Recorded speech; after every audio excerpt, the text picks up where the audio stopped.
Central serous chorioretinopathy. Hello, dear friends. Today we'll discuss central serous chorioretinopathy. CSR is a quite a common disorder of the retina. Patient complains with sudden decrease in vision, and when we do fundus examination, we find a central blister in the macular area. We usually find a leak. So we tell to the patient just to be relaxed. Don't be tense, take proper sleep. It will be alright in due course of time. I want to introduce the term of pachychoroid. Pachychoroid is a thickened choroid seen on OCT associated with large choroidal pachyvessels and with partial or total loss of choriocapillaries. Choroid has 5 layers when we go from outside to inside. Outer side is the suprachoroidea. Then comes the big vessel halar layers, middle size vessel satellar layers, and the small size choriocapillaries. So there are 5 layers in the choroid. These all the layers we can see very nicely on swept source OCT. Outer is the halar layer. This big lumen vessel.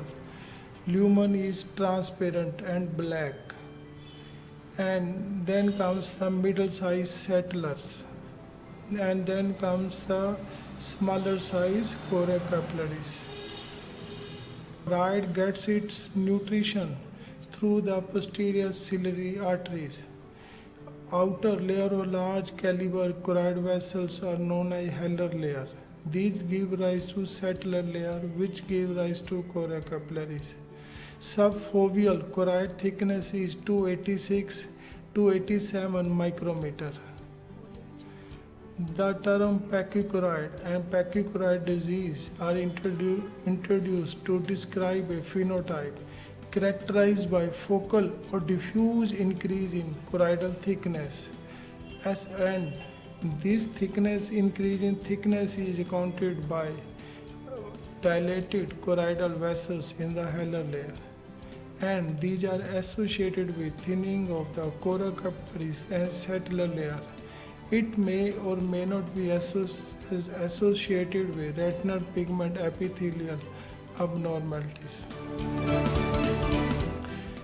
This pachychoroid disease spectrum includes central serous chorioretinopathy, pachychoroid pigment epitheliopathy, pachychoroid neovasculopathy, polypoidal choroidal vasculopathy, focal choroid excavation, and peripapillary pachychoroid syndrome. So dear friends, CSR is a part of pachychoroid disease spectrum. So central serous chorioretinopathy is a retinal disorder characterized by serious retinal detachment in the macula because of a leak in the RP cell, mostly occur in young male population. More common in type A personality and after sleep deprivation. Common symptoms of central serous chorioretinopathy include metamorphopsia, blurred vision, and micropsia. Often the serous detachment resolves spontaneously. Visual acuity ranges from 6.9 to 6.60. Temporary hyperopic shift in refraction may occur. Most cases resolve spontaneously. A chronic form of Cscr occurs in 5% of the cases, more common in older individuals and in patients receiving long-term use of low-dose corticosteroids. The diagnosis of CSR is evident on ophthalmoscopy examination. Further investigations are done to confirm it.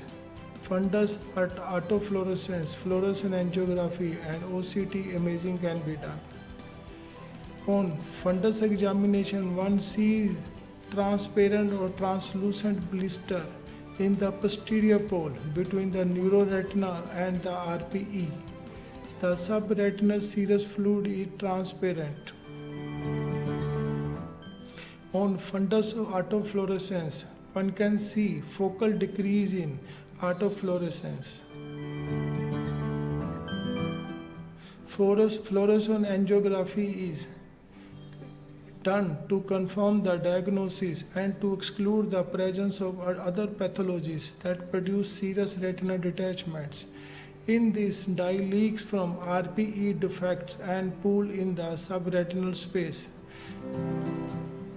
This starts an early phase and this can demonstrate a smokestack appearance. It can take ink blot appearance also. So there are two classical patterns, early leak and ink blot pattern, or early leak and smokestack appearance. OCT is done to find out the amount of subretinal fluid, to detect the presence of retinal pigment epithelial detachments, and to find out the thickening of the choroid. This OCT investigation is also done to ascertain the response to the treatment and whether the thickening is decreasing or not. If patient goes into chronicity, one may suspect the development of chorioneovascular membrane as a complication of chronic CSR. For this, OCT angiography may be ordered to detect any CNVM complication of CSR. Whether CSR is primary defect of the RP or the choroid. Dear friends, ICG shows us that this is basically choroidal hyperpermeability, and fluorescence angiography shows RPE leak, and OCT shows the neurosensory retinal detachment. So this is a combined defect of choroid and RPE cells. Dear friend, what to do for the treatment of acute case? Because vast majority of cases resolve spontaneously over time, initial treatment of choice is observation. One should tell the patient that he should remain relaxed, he should take plenty of sleep, he shouldn't become tense on petty matters. He should be also advised to do meditation techniques. Steroids should be discontinued.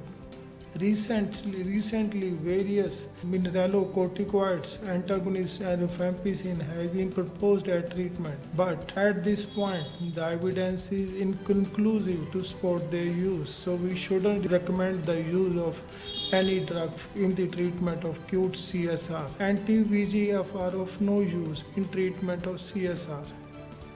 So dear friends, despite isolated reports, no medical therapy has been of any proven value. So this is a case of acute CSR. With time, it has resolved on its own. So observation remains the treatment of choice for acute CSR. So dear friend, to summarize, as we know, acute CSR 95% recover of their own without any treatment. So, patients should be assured observation is the key to the treatment. Patients should be taught relaxation techniques and masterly inactivity on the part of the doctor is required. If patient ends up in chronicity, if sees extrafoveal leak, then one can go for laser photocoagulation. But if leak is subfoveal, one cannot do laser photocoagulation because this is a destructive procedure. Then one has the option of photodynamic therapy. But mind you, dear friends, PDT is no more available in India since 2020. Nutshell, acute CSR, just observation, chronic CSR, extrafoveal leak, do laser photocoagulation. At this point of time, no medical treatment is effective. CSR is a benign disease. Most of the patients recover well. Just what they require is reassurance on the part of the doctor, and they should be taught some relaxation techniques. Thank you, dear friends.